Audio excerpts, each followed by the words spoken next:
Voilà, j'ai mis ici la photo d'un violon, celui de Paganini et son violon. Vous connaissez peut-être cette histoire de ce grand violoniste, 19e siècle, a fait don. Alors qu'il allait mourir, après sa mort, il a dit « Mon violon préféré », dont voici une petite photo, qui était surnommé le canon, il canone, parce qu'il donnait un son extraordinaire. Eh bien, il a donné ce violon à la ville de Gênes, en Italie, sa ville d'origine. Et cela, disait-il, pour qu'il y soit préservé pour l'éternité. Un violon préservé pour l'éternité.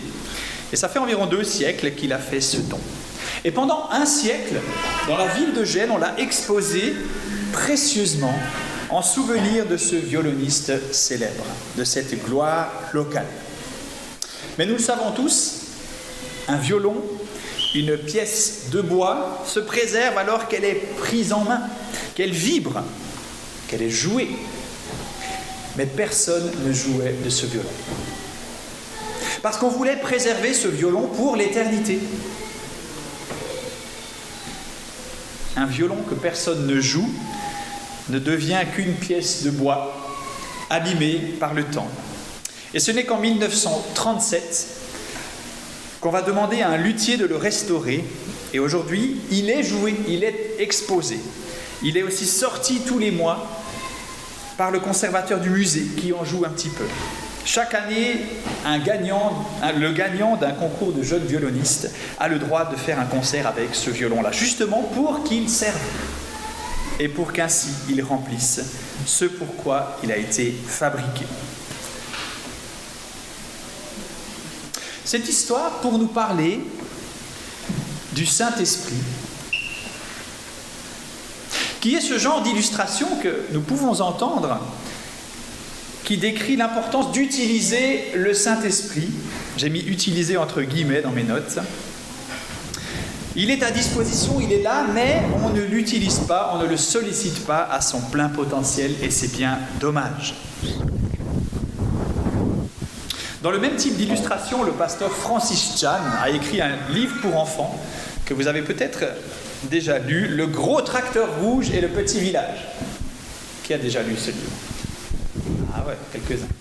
Et en fait, c'est exactement la même image ici. Un village dispose d'un beau tracteur rouge, mais faute de notice, faute de mode d'emploi, ils ne savent pas s'en servir et ils le laissent dans un coin bien précieusement et continuent toutes leurs tâches agricoles à la main. Ces histoires sont très bien pour nous inviter à vivre par l'Esprit. Le chrétien dispose du Saint-Esprit, mais ses capacités ne sont pas utilisées comme ce beau violon ou ce beau tracteur. Et on se focalise souvent sur les fruits de l'Esprit. Vous avez l'Esprit en vous, alors agissez, alors cherchez des choses incroyables, des choses miraculeuses, parler en langue, avoir un don de foi extraordinaire, marcher dans le surnaturel. Toutes ces choses que parfois on nous pousse à faire, sous prétexte que nous avons l'Esprit.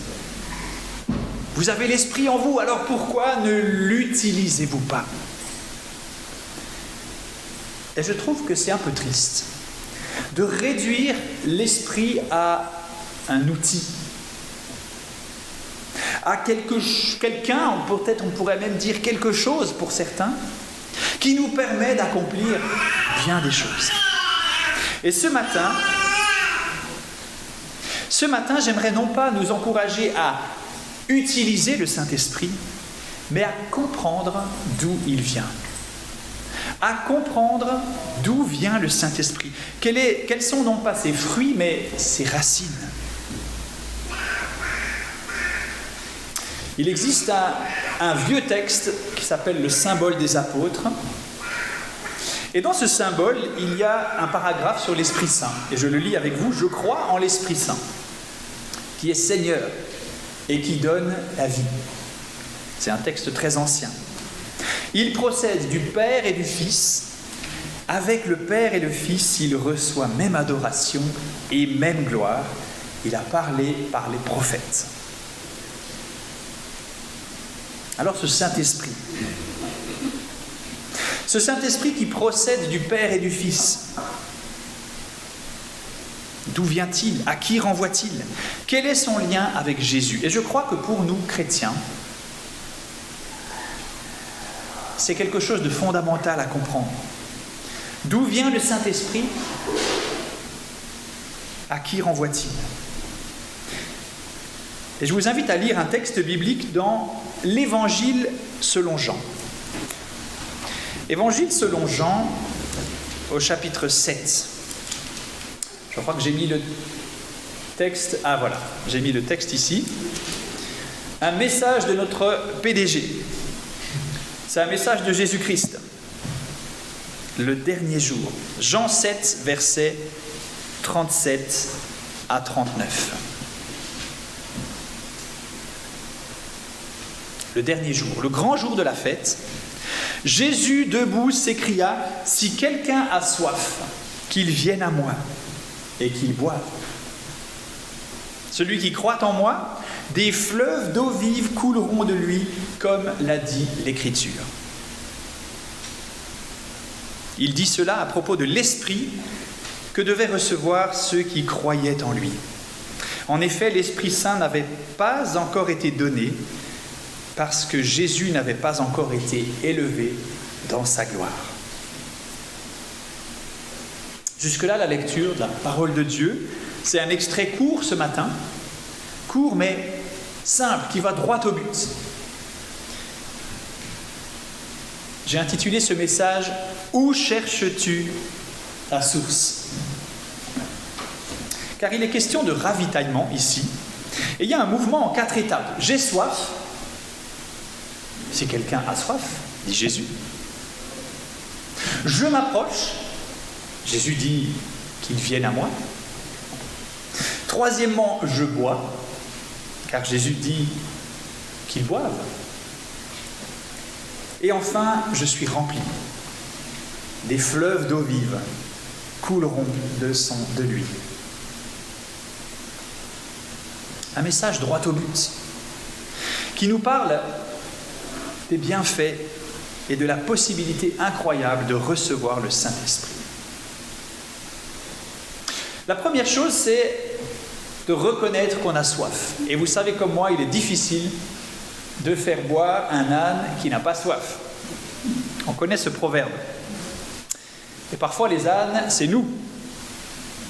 Tant qu'on ne reconnaît pas qu'on a soif de quelque chose, alors on ne veut pas boire.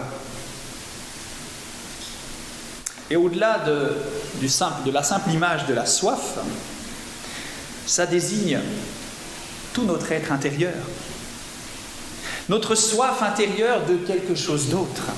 Et notre société, mes amis, nous cherche à nous dire tout le contraire. Elle cherche à nous dire, vous n'avez pas soif.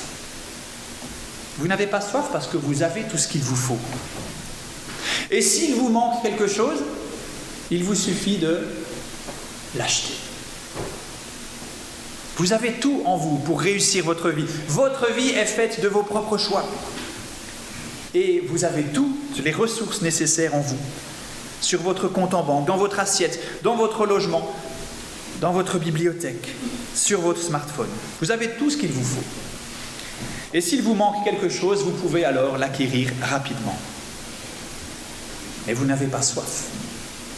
Et c'est dur de reconnaître aujourd'hui ce vide que pourtant nous avons tous.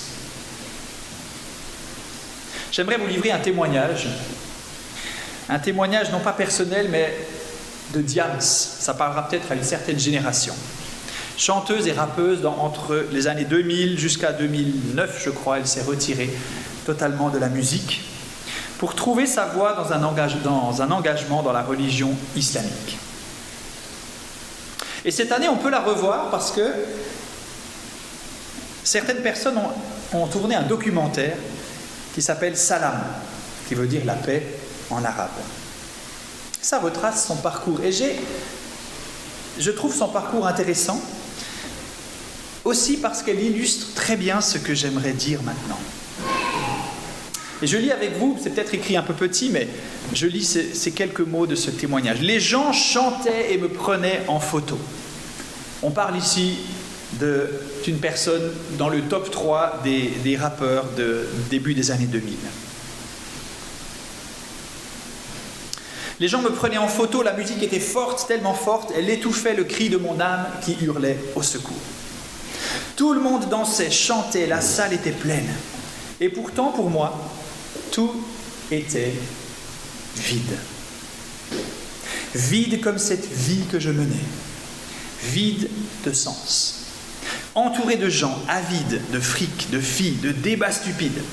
J'étais vide, mais je faisais semblant. Semblant d'être bien. Je perdais la tête de plus en plus, je prenais des cachets de plus en plus, je me faisais du mal de plus en plus, et puis je pensais à la mort de plus en plus. Mais je ne disais rien, je continuais à faire semblant. Et d'ailleurs, parfois, je me demande, écoutez bien cette dernière question, on était combien à faire semblant ? On était combien à faire semblant ? Qu'on n'avait besoin de rien, que la vie était belle. On a besoin de... On est combien à faire semblant ? Faire semblant que tout va bien, aujourd'hui avec ce que nous postons sur les réseaux sociaux, c'est extrêmement facile de faire semblant que tout va bien. Nous ne postons que le meilleur de ce qui nous arrive, et pas le pire, parfois heureusement. Mais faire semblant qu'on n'a pas de vide au fond de nous, c'est finalement extrêmement courant, comme nous le fait remarquer cette célébrité. Reconnaître qu'on a besoin d'autre chose, de paix intérieure. Alors, Diams semble avoir trouvé une certaine paix dans l'islam. Mais nous qui connaissons Jésus-Christ et la plénitude du Saint-Esprit, comment rester insensible encore à cet appel ? Et comment ne pas comprendre qu'il n'y a rien de meilleur pour étancher notre soif ? Si quelqu'un a soif, nous dit Jésus, mon âme a soif de Dieu, du Dieu vivant. Le psaume 42 s'ouvre ainsi, comme une biche soupire après des courants d'eau. Mon âme soupire après toi. Oui, moi j'ai soif de toi, mon Dieu, le Dieu vivant. Alors il y a un moyen de faire boire un âne qui n'a pas soif. C'est de se mettre à côté de lui. Si vous trouvez qu'il y a trop d'ânes autour de vous, soyez des biches. C'est pas moi qui ai trouvé cette formule, j'ai trouvé quelque part. En fait, elle nous encourage à être nous-mêmes des gens qui boivent à la source, pour donner envie aux autres ânes de boire à leur tour. Car c'est comme ça qu'on donne envie à un âne de boire. Mettre à côté de lui un autre âne qui boit. Une fois qu'on a reconnu qu'on a soif, nous pouvons boire et montrer aux autres là où nous trouvons le sens à notre existence. Oui, j'ai soif. Mon âme a soif de toi, Dieu vivant. Je reviens à mon petit plan où nous avons reconnu le besoin d'avoir soif. Et Jésus le dit bien, si quelqu'un a soif, alors qu'il vienne à moi. Je m'approche. Quand on a soif, je ne sais pas ce que vous aimez boire quand vous avez soif. Un jour de grande soif, vous buvez peut-être du Rivella ou du Coca. Et puis, ça ne va pas étancher beaucoup votre soif, parce que ces boissons sucrées vont vous donner encore plus soif. On a le choix, quand on a soif, de boire ce qu'on veut, n'est-ce pas ? De se diriger vers tel ou tel type de boisson. Et cela est pareil pour notre vie d'intérieur. Si nous avons soif de quelque chose d'autre, si nous avons soif de remplir notre vie d'autre chose, avec quoi le remplissons-nous ? Vers qui allons-nous ? De quoi nous approchons-nous ? Quand je me sens trop seul à la maison, je comble ce vide en grignotant à longueur de journée. Quand je ne trouve pas de sens dans mon travail, je comble ce vide en ingurgitant des heures de séries télé. Quand je repense à mon être aimé, que la vie m'a repris, je comble ce vide avec de l'alcool. Quand ma vie sexuelle est frustrante, je comble ce vide en visionnant de la pornographie. Quand la société ne me satisfait plus, je comble ce vide en recherchant des philosophies alternatives, etc. Est-ce que vous voyez le point commun de tous ces comportements? Ils cherchent à combler un vide. Et toutes les personnes qui tombent dans des dépendances, on repère la même chose. Il y a un vide à combler par quelque chose. Jésus nous dit, venez à moi. On peut aller dans des tas d'endroits, mais si on a soif, on est invité à s'approcher de Jésus. Au début du verset 37, on a une indication temporelle. Le dernier jour, le grand jour de la fête, Jésus s'écrit ces paroles.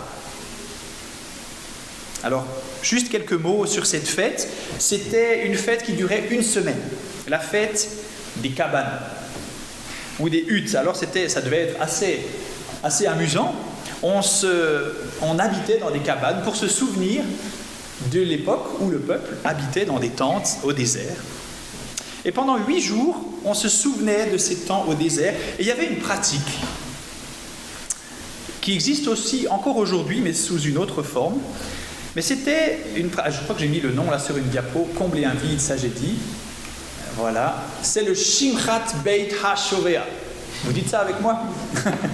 C'est pas la peine. On n'est pas des spécialistes en hébreu. En fait, c'est la réjouissance, la reconnaissance et la réjouissance pour l'eau que Dieu donne. Et chacun des 7 jours de cette fête, écoutez bien, on célébrait le Seigneur pour l'eau qu'il nous donnait. Et chaque jour, on allait puiser dans un réservoir à Siloé. Il y avait un château d'eau, là, un réservoir un peu sur les hauteurs de Jérusalem. Et chaque jour, cette cérémonie consistait à remplir cette cruche d'or et à marcher, faire une procession solennelle pour rejoindre le temple et verser cette eau à la base de l'autel des sacrifices. C'était quelque chose que les gens se pressaient pour voir. On peut se dire que ce n'était pas très spectaculaire, mais pourtant c'était accompagné de beaucoup de réjouissance. Merci Seigneur pour l'eau. On citait probablement ce verset d'Ésaïe 12, verset 3, « Vous puiserez de l'eau avec joie aux sources du salut. » Alors le peuple se souvenait non seulement du passé, quand il habitait au désert, et que Dieu lui-même leur donnait à boire, mais aussi du futur. L'avenir de Dieu, l'avenir avec le Messie de Dieu devait être rafraîchissant. Et on a souvent cette image dans les prophètes où on annonce un rafraîchissement, une eau qui vient apporter le renouveau au peuple. Mais quel était le problème? C'est que les gens étaient focalisés sur cette eau, sur cette cérémonie, sur ce signe. On voit même dans l'histoire des Juifs qu'un jour, un prêtre a versé l'eau sur ses pieds au lieu de l'autel. Et ça a donné lieu à une grande révolte des pharisiens. Scandale. Dans leurs mains, lors de cette procession, ceux qui y participaient devaient tenir 4 espèces végétales. 3 sortes de branches et un agrume qui s'appelle un étrog. Je ne connaissais pas ce nom. Peut-être si vous avez été en Israël, vous avez mangé des étrogs. Ça vous dit rien? J'ai trouvé une photo, je crois que c'est là. Ah non, je n'ai pas mis cette photo, dommage. C'est une photo de quelqu'un qui examine à la loupe un de ces citrons pour voir si on peut l'utiliser pour la cérémonie. Parce que la forme de telle extrémité de ce citron doit être au millimètre près, avoir une certaine forme. Bref, tout ça pour dire qu'on se focalisait sur les signes, sur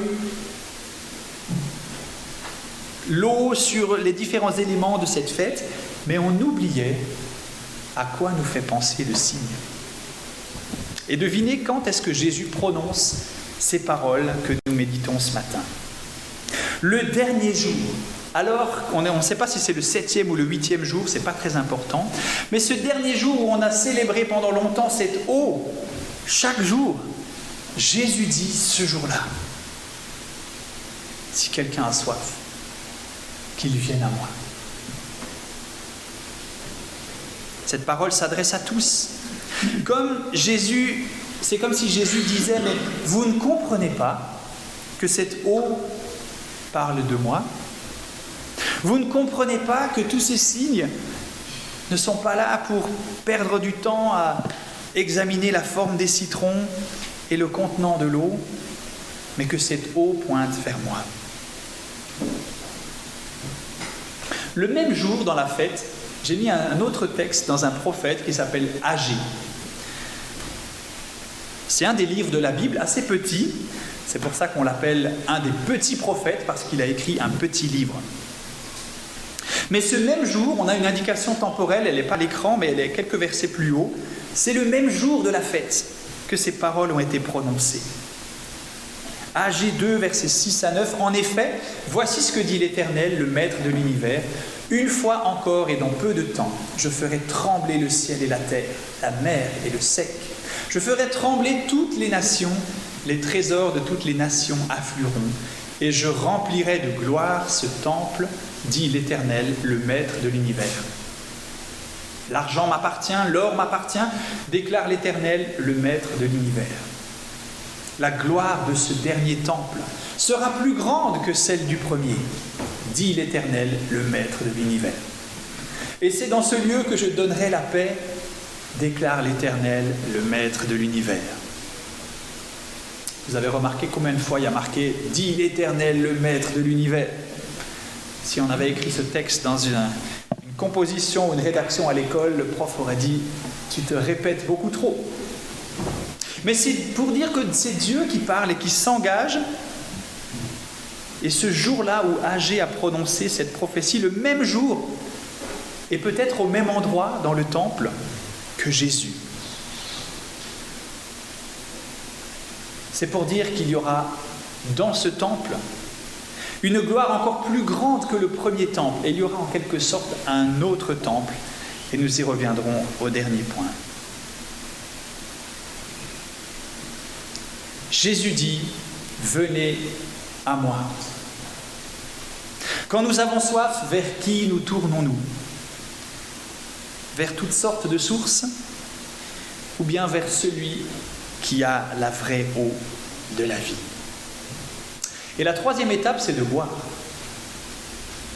On peut s'approcher de Jésus, on peut le connaître, on peut intellectuellement avoir soif et nous approcher de lui, mais ne pas boire. Vous connaissez peut-être ce dessin d'Alain Auderset, peut-être un de ses meilleurs dessins. Je crois en l'existence de ce verre, malheureusement je ne suis pas buveur pratiquant.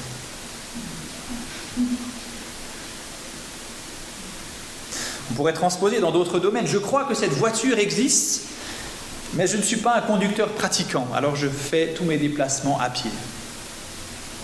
Je crois que ma famille existe, mais je ne suis pas pratiquant, alors je ne parle jamais à personne. Nous voyons ce qui cloche. Nous voyons vite la supercherie. Non pratiquant, c'est une expression parfois utilisée pour ceux qui se réclament du christianisme et qui disent « mais oui, moi je suis chrétien mais pas pratiquant ». Et pourtant, nous ne devrions pas trop vite mettre ce qualificatif sur les autres. Car bien souvent, nous-mêmes, nous sommes aussi non pratiquants. Cette semaine, j'ai été probablement bien souvent un chrétien non pratiquant.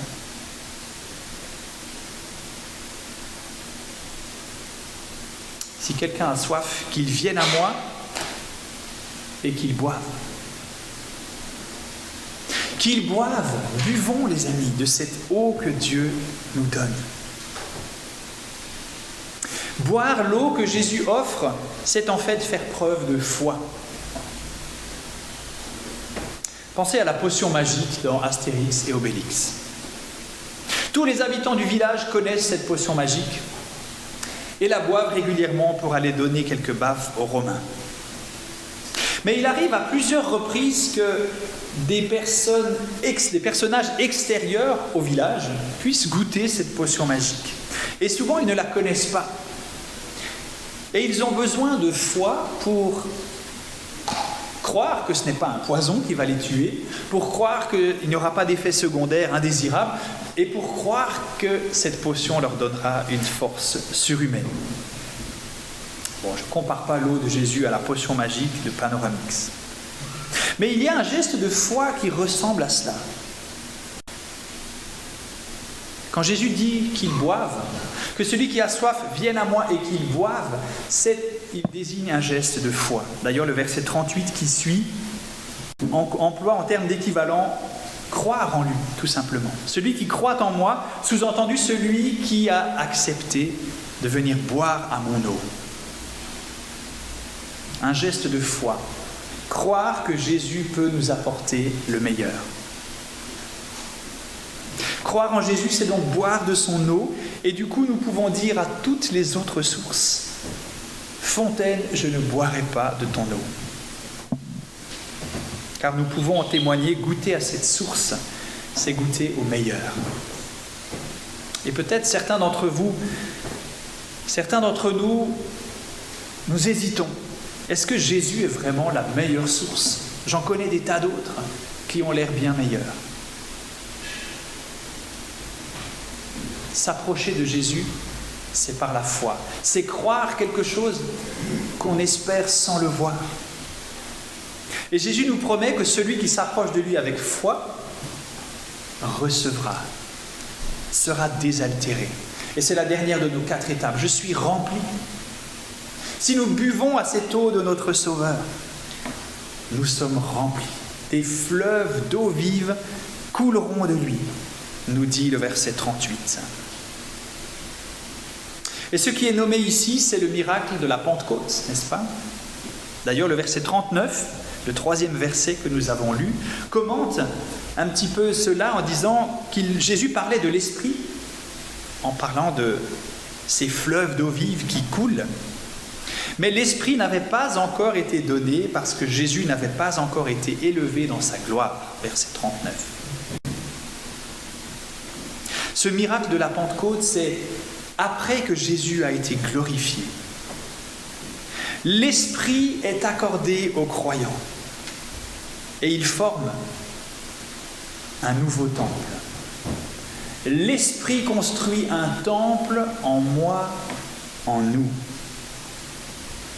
Et vous vous souvenez de ce prophète âgé qui prophétisait, qui annonçait que dans ce temple, il allait encore se produire un temple un peu plus grand, plus glorieux. Ce nouveau temple, c'est Jésus-Christ qui a été glorifié après sa mort, sa résurrection, son ascension, sa session à la droite du Père. Jésus a été glorifié et vient construire un temple de gloire en chacun de nous. Et c'est cela le miracle de la Pentecôte. Un temple qui déborde, qui est large, qui n'est pas resserré, tout petit. Vendredi passé, on était un peu serré dans cette chapelle de la Chalière à Moutier pour les obsèques de la maman de Brigitte, qui est décédée au début de cette semaine. Le temple était trop petit. Mais le temple que l'Esprit construit en nous n'est pas étriqué ni petit, c'est l'abondance. Et c'est cette image qui est donnée là des fleuves d'eau vive. Un fleuve, c'est pas une petite rivière, un petit ruisseau. C'est l'abondance. Le temple que Jésus construit en nous n'est pas trop petit. Jésus fait rayonner sa gloire dans le temple que nous formons par l'Esprit. Et même, ça déborde. Toujours au verset 38, des fleuves couleront de lui, ça déborde sur les autres. Nous parlions tout à l'heure d'être des biches qui ont soif et qui donnent envie aux autres de boire. Eh bien, c'est aussi cela que fait l'Esprit en nous.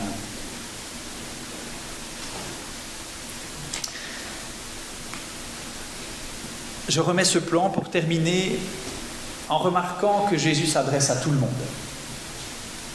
Ce jour-là, on faisait partie peut-être des gens qui critiquaient Jésus.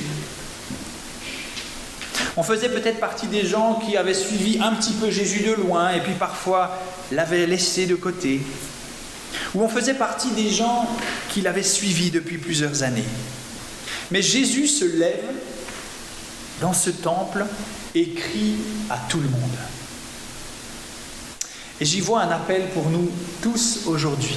Personne n'est mis de côté, même si on a des doutes par rapport à Jésus.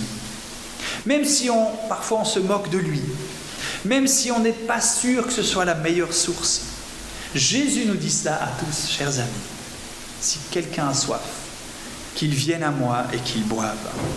Si tu as soif, reconnais que ton cœur a soif de quelque chose.